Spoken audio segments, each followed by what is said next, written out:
Marcos, 5 kabanata. Ang pagpapagaling sa Herasenong sinasapian ng masasamang espiritu. Si Jesus at ang kanyang mga alagad ay dumating sa kabilang ibayo sa lupain ng mga Heraseno. Pagkababa ni Jesus sa bangka, siya'y sinalubong ng isang lalaking sinasapian ng masamang espiritu. Ang lalaking ito'y nakatira sa mga libingan. Hindi na siya maigapos kahit tanikala pa ang gamitin. Bagamat madalas siyang gapusin ng tanikala sa kamay at paa, nilalagot lamang niya ang mga ito. Wala nang nakakapigil sa kanya. Araw-gabi nagsisisigaw siya sa mga libingan at sa kabundukan, at sinusugatan din niya ng matalas na bato ang kanyang sarili. Malayo pa'y natanaw na ito ni Jesus. Patakbo itong lumapit at lumuhod sa harapan niya. Sumigaw siya ng malakas, Jesus! Anak ng kataas-taasang Diyos, anong pakay mo sa akin? Ipangako mo sa ngalan ng Diyos na hindi mo ako pahihirapan. Sinabi niya ito sapagkat iniutos ni Jesus. Masamang espiritu, lumabas ka sa taong ito. Tinanong siya ni Jesus, ano ang pangalan mo? Batalyon, sapagkat marami kami. Tugon niya. At nakiusap siya kay Jesus na huwag silang palayasin sa lugar na iyon. Samantala, sa libis ng bundok ay may malaking kawan ng mga baboy na nagsisikain. Nagmakaawa kay Jesus ang masasamang espiritu. Papasukin mo na lamang kami sa mga baboy. Pinahintulutan niya sila kaya't lumabas nga sa lalaki ang masasamang espiritu at pumasok sa mga baboy.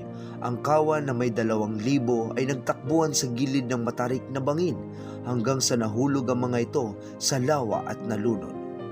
Tumakbo ang mga tagapag-alaga ng kawan ng baboy at ibinalita sa bayan at sa karatig puok ang mga pangyayari, kaya't ang mga tao ay nagpuntahan doon upang alamin ang nangyari. Paglapit nila kay Jesus, nakita nila ang lalaking dating sinasapian ng mga demonyo. Nakaupo ito, nakadamit at matino na ang isip, at sila'y natakot.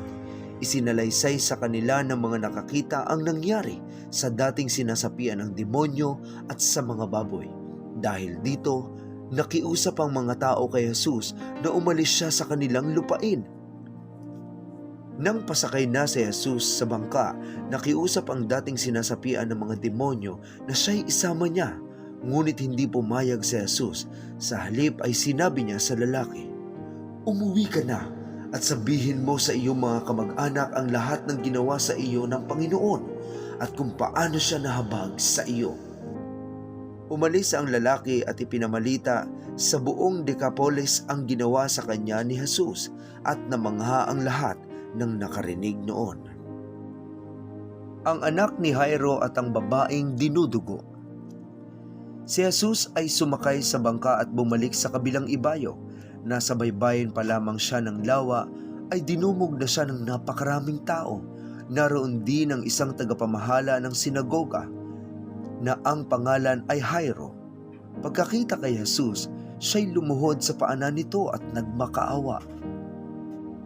Nag-aagaw buhay po ang anak kong dalagita. Maawa po kayo. Sumama kayo sa akin at ipatong ninyo sa kanya ang inyong kamay upang siya ay gumaling at mabuhay.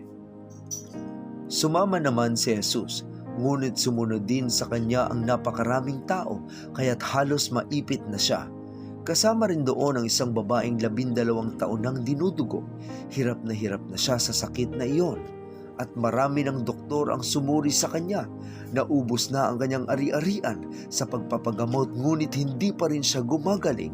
Sa halip, lalo pang lumala ang kanyang karamdaman. Nabalitaan niya ang tungkol kay Jesus kaya't nakipagsiksikan siya hanggang sa makalapit sa likuran ni Jesus at hinipo ang damit nito sapagkat iniisip niyang mahipo ko lamang ang kanyang damit, gagaling na ako. Agad niyang tumigil ang kanyang pagdurugo at naramdaman niyang magaling na siya. Naramdaman agad ni Jesus na may kapangyarihang lumabas sa kanya, kaya't bumaling siya sa mga tao at nagtanong, sino ang humipo sa aking damit? Nakikita po ninyong napakaraming nagsisiksikan sa paligid ninyo. Bakit ninyo itinatanong kung sino ang humipo sa damit ninyo? Subalit lumingon-lingon si Jesus upang tingnan kung sino ang humipo sa damit niya. Palibhas ay alam ng babae ang nangyari. Siya'y nanginginig sa takot na lumapit kay Jesus. Nagpatira pa at ipinagtapat ang buong katotohanan. Subalit sinabi sa kanya ni Jesus, "Anak, pinagaling ka ng iyong pananampalataya. Umuwi ka na at ipanatag mo ang iyong kalooban. Ikaw ay magaling na." Habang nagsasalita pa si Jesus, may ilang taong dumating mula sa bahay ni Jairo. "Patay na po ang inyong anak. Huwag na po ninyong abalahin ang guro," sabi nila. Ngunit nang marinig ito ni Jesus, sinabi niya kay Jairo, "Huwag kang matakot. Manampalataya ka lamang." At hindi pinayagan ni Jesus na sumama sa kanya ang mga tao maliban kina Pedro at ang magkapatid na Santiago at Juan. Nang dumating sila sa bahay ni Jairo, nakita ni Jesus na nagkakagulo ang mga tao. May mga nag-iiyakan at nananaghoy. Pagpasok niya ay kanyang sinabi, "Bakit kayo nagkakagulo at nag-iiyakan? Hindi patay ang bata. Siya'y natutulog lamang." Dahil sa sinabi niya, pinagtawanan siya ng mga tao. Subalit pinalabas niya ang lahat maliban sa 3 alagad at sa mga magulang ng bata, at pumasok sila sa kinaroroonan ng bata. Hinawakan ni Jesus ang kamay ng bata at sinabi, "Talitha koum," na ang ibig sabihin, "Ining, bumangon ka."